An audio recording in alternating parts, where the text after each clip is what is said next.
Lundi matin, Tokyo. Une journée normale pour des millions de Japonais. Atsushi Sakahara vient de descendre à la station Roppongi. Journal à la main, il monte dans le métro de la ligne Hibiya. Dans le train, un homme assis près de la porte est à moitié affalé sur son siège, en sueur. À côté de lui, il y a un sac plastique enveloppé dans du papier journal. Atsushi le sait, quelque chose ne va pas. Il décide de changer de wagon. Le train repart, l'homme s'effondre.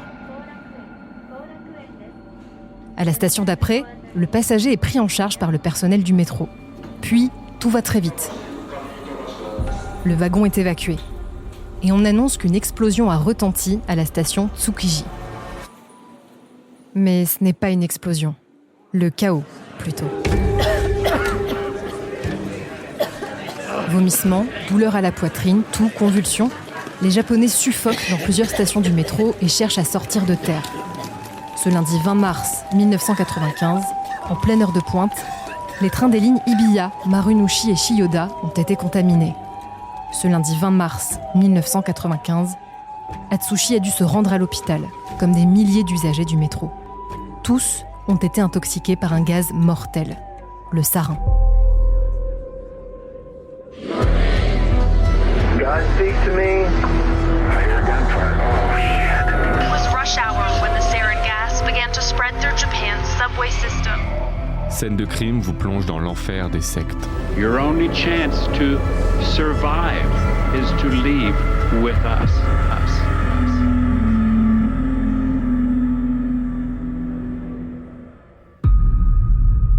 Nerve gas was released inside a crowded subway system in Tokyo today, and police say it was a deliberate attack by terrorists.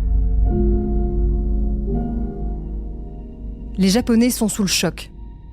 Ce 20 mars, des terroristes ont déposé, au même moment dans 5 rames du métro, des paquets contenant du sarin et les ont percés à l'aide de la pointe d'un parapluie. A deadly nerve gas was released during the rush hour this morning on at least 3 of Tokyo's main subway lines. It looked like a Ce gaz, synthétisé par les nazis et plus mortel que le cyanure, s'attaque directement aux voies respiratoires. Une seule goutte sur la peau et c'est la mort assurée. Ce 20 mars, le sarin s'est répandu dans plusieurs stations du métro de la capitale. Bilan, 13 morts, plus de 6000 blessés. Certains resteront handicapés à vie. Qui a pu commettre une telle attaque ? Une attaque gratuite destinée à éliminer un maximum de personnes. Les enquêteurs excluent rapidement les groupuscules politiques radicaux. Et les regards ne vont pas tarder à se tourner vers une secte, Aum Shinrikyo. Ce mouvement religieux est bien connu des Japonais. Certains observateurs, des proches des adeptes, dénoncent d'ailleurs depuis quelques années les pratiques douteuses de l'organisation. Aum Shinrikyo rassemble environ 10 000 membres dans le pays et des milliers d'autres à l'étranger. En plus de son activité religieuse, la secte possède une entreprise spécialisée dans la vente de micro-ordinateurs, des restaurants, un club de remise en forme, un supermarché, un hôpital, bref, beaucoup d'argent. Son idéologie ? Un mélange entre le bouddhisme, l'hindouisme et l'apocalyptisme chrétien. Les adeptes sont pour beaucoup de jeunes diplômés qui ont fréquenté les grandes universités du pays. Rejoindre Aum, c'est faire le choix d'une vie simple et se détacher de cette société consumériste et matérialiste. Des disciples respectent des pratiques ascétiques. Ils font du yoga, de longues méditations. Jeûnent, passent des nuits sans dormir et mettent leur corps à rude épreuve. Le but ? Atteindre l'illumination. C'est en tout cas ce que leur promet leur guide.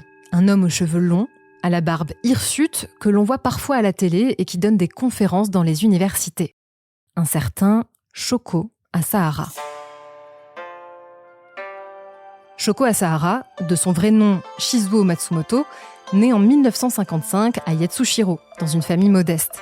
À moitié aveugle à cause d'un glaucome, il est envoyé en internat dans une école pour non-voyants. Après avoir échoué à l'examen d'entrée de l'université de Tokyo, Shoko Asahara décide de se former à l'acupuncture et à la médecine chinoise. En 1984, il monte une école de yoga où il enseigne à ses élèves différentes techniques de méditation. Ce sont les prémices de la secte. Aum Shinrikyo, la secte Aum Vérité Suprême, est officiellement fondée en 1987 et va rassembler de plus en plus de monde. En 1989, la secte obtient le statut officiel d'organisme religieux, ce qui lui permet notamment de bénéficier de l'exonération fiscale pour ses revenus sous forme de dons. Son leader est un homme médiatisé. Il donne des interviews, a déjà rencontré le Dalai Lama et reçu sa bénédiction. Il est tout à fait crédible. Cette année 89, le gourou décide de franchir une étape supplémentaire et se lance en politique. Il annonce sa candidature aux législatives avec 25 autres de ses disciples. Personne ne sera élu. Pour certains observateurs, cet échec est un tournant vers la violence. La secte, dont les activités restent très secrètes, avait déjà commencé à faire quelques émules. Le 22 décembre 1988, un disciple meurt d'une crise cardiaque lors d'un entraînement intense supervisé par le gourou. Son cadavre est brûlé, la secte étouffe l'affaire. Un autre adepte, témoin de l'incident, tente de quitter Aum. Il est assassiné le 10 février 1989. En parallèle, des familles d'adeptes dénoncent le lavage de cerveau de leurs proches, qui lèguent leurs biens pour rejoindre les rangs d'Aum. L'avocat Tsutsumi Sakamoto représente ces familles. Au mois de novembre 1989, il est assassiné avec sa femme et son bébé. La secte est donc prête à tout pour faire taire les oppositions, mais elle ne va pas s'arrêter là.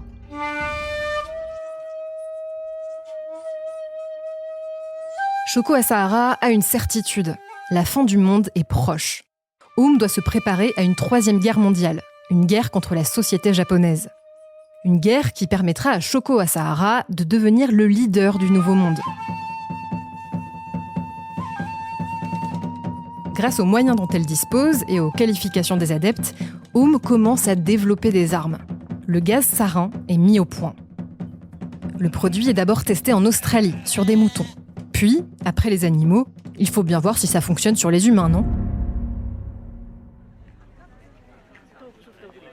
Ce sera le 27 juin 1994 à Matsumoto, au centre du Japon. En pleine journée, un camion disperse du gaz sur le parking d'un supermarché dans un quartier résidentiel. 7 personnes meurent et plus de 200 sont intoxiquées. À l'époque, la police ne parvient pas à identifier les auteurs de cette attaque. La journaliste Shoko Egawa, qui enquête sur la secte, elle, en est persuadée. C'est un coup de Aum. Elle en informe les autorités. Mais la police préfère fermer les yeux. Il faut éviter tout scandale. Elle pourrait être accusée de persécuter un organisme religieux. L'attaque de Matsumoto était pourtant un essai, une préparation pour un projet bien plus ambitieux. L'attentat du métro de Tokyo.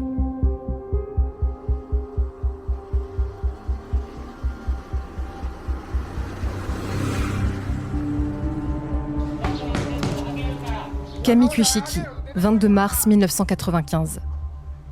2500 policiers débarquent au QG de la secte, un grand complexe situé au pied du mont Fuji.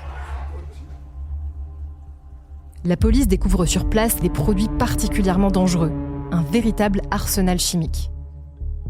Mais ce n'est pas tout. Une 50aine de personnes sont là, plus ou moins conscientes. Elles sont déshydratées, sous-alimentées ou bien sous l'emprise de la drogue. Le gourou, lui, se cache toujours.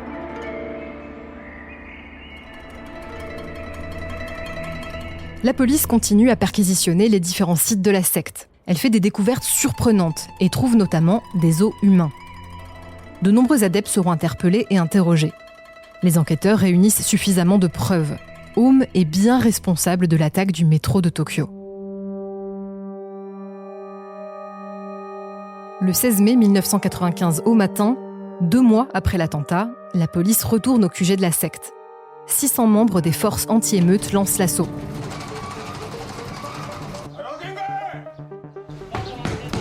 Il leur faudra 4 heures pour mettre la main sur l'homme le plus recherché du pays. Vers 10h30, les policiers trouvent une petite pièce dissimulée.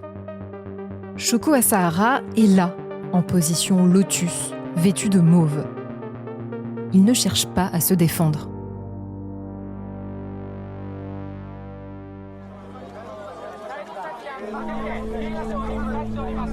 Shoko Asahara et quelques-uns de ses adeptes sont poursuivis pour l'attentat de Tokyo, celui de Matsumoto, pour des assassinats d'adeptes ou encore le meurtre de l'avocat Tsutsumi Sakamoto. Le procès va s'éterniser. Le 27 février 2004, le verdict tombe. C'est la peine capitale. Shoko Asahara, the leader of the doomsday cult behind the deadly 1995 nerve gas attack on the Tokyo subway system, was executed by hanging on Friday. En juillet 2018, Shoko Asahara et 12 de ses adeptes sont pendus. Matsumoto s'est livré à des actes criminels de façon répétée, sans aucun contrôle ni contrainte, jusqu'à commettre des assassinats de masse. Il a manipulé plusieurs de ses fidèles afin qu'ils exécutent des actes criminels systématiques et planifiés. Il a aussi utilisé sa secte religieuse comme couverture et a déformé la définition de religion pour justifier ses actes criminels. La secte a depuis changé de nom, elle est toujours en activité.